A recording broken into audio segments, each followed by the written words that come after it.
Hello, and thank you so much for checking out the video. As usual, we're at the end of another 2-month cycle, so I would like to bring back episode 6 of Games You Missed. Now, if this is your first time tuning in, thank you so much for checking the video. I really appreciate it.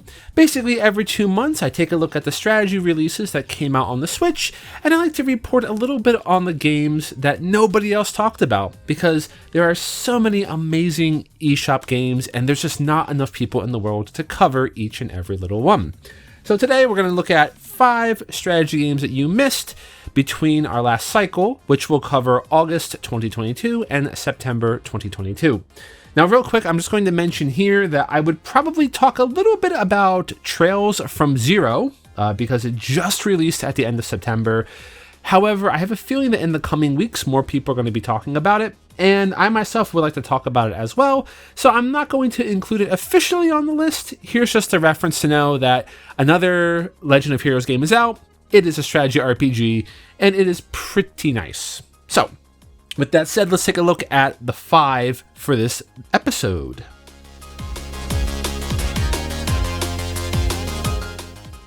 So coming in our first slot, and just to remind everyone, this is not in any specific order, but we're going to talk about Dungeons 3. Now, this is basically kind of an old school PC game that's been ported already to, I think, the Xbox and Sony PlayStation as well. And finally, the Switch is getting the 3rd installment ported directly to us. This is basically a nice hybrid combination of, I guess you could talk about dungeon creator, action RPG, strategy RTS game. I guess if that's a good way just to crush everything together. Basically, you play the role of the Dark Lord, commanding your minions to take over the realm of the light, and it offers a lot of customization and fun with some great dungeon management.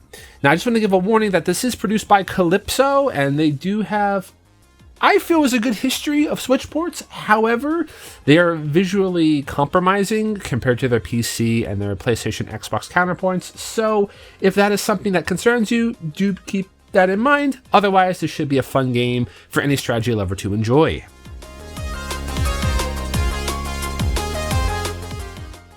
Next up in our second slot, we have Absolute Tactics: Daughters of Mercy. Now, this one I know was on everyone's hot list, especially in the PC world. So on the Switch, it probably didn't get as much fanfare as we wanted it to. If you're familiar with Jason Shields of Borderlands fame, then this is going to be basically his game, but done as a modernized strategy RPG. For me personally, I got a lot of Fail Seal feelings out of this one. I mean, it seems it has a very similar art style, as well as a very similar kind of visual elements included, which is great. It also includes that same level of customization with over 21 different classes to choose from, and lots of varying points to consider with your strategy, including environmental effects and height, verticality, distributions, and all of that happy stuff that makes us love number crunching. Otherwise, the story seems quite interesting with a good cast of characters and some good challenges you have to navigate through. So definitely well worth checking out, especially if you're a fan of Fail Seal.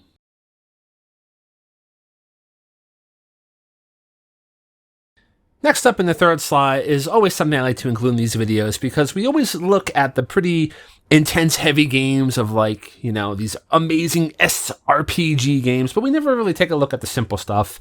And that's why I want to talk about Chessbrain: The Dark Troops. Now, this one here is a pretty simple game. It's essentially a puzzle game where you play the king of a chess piece, and you need to navigate levels, watching out to not be taken out by moving and roaming pieces that are looking for your head. Now, you don't need to know anything about chess to play this game. It's more or less just a puzzle game where you move from A to B. However, it's super chill, and it's fairly cheap, and it's got good music. So if you're looking for something to maybe grind the gears a little bit in the head and just have a bit of a chill time trying to figure some puzzles out, this one might be a good one for you.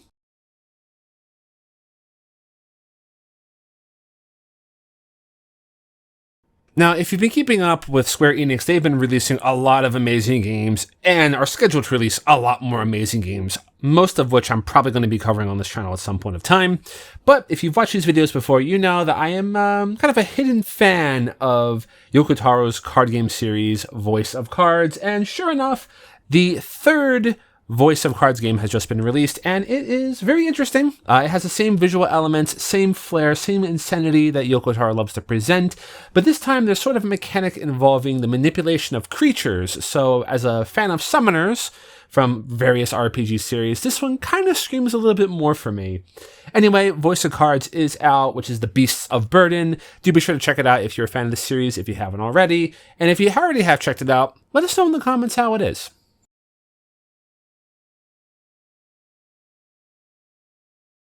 So finally, the fifth game I like to talk about today is sort of, I guess, me making a little bit of a retrofit on my previous episode of Jim, and that is Captain Velvet Meteor. Now, this one came out at the end of July, and I wasn't able to fit it in because I already had the video finished by that time, but this is an interesting take on a strategy puzzler game.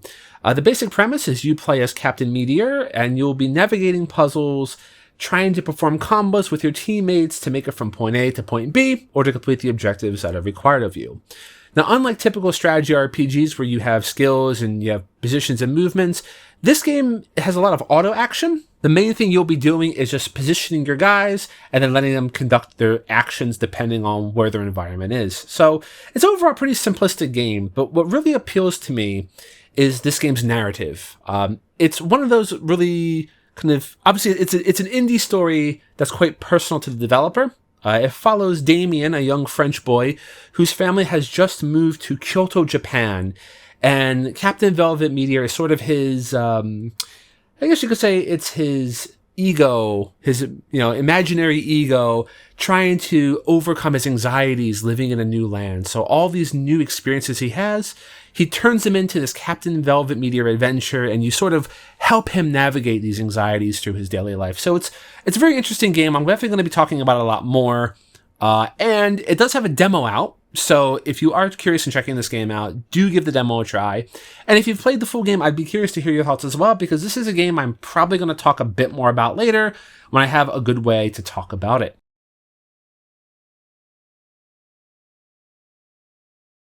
And there you have it. That is 5 games that you likely missed in the strategy genre between August 2022 and September 2022. Now, some of these are ones I'm definitely going to talk about more in the future. Again, Captain Velvet is one I would like to make a little bit more of a personal project with.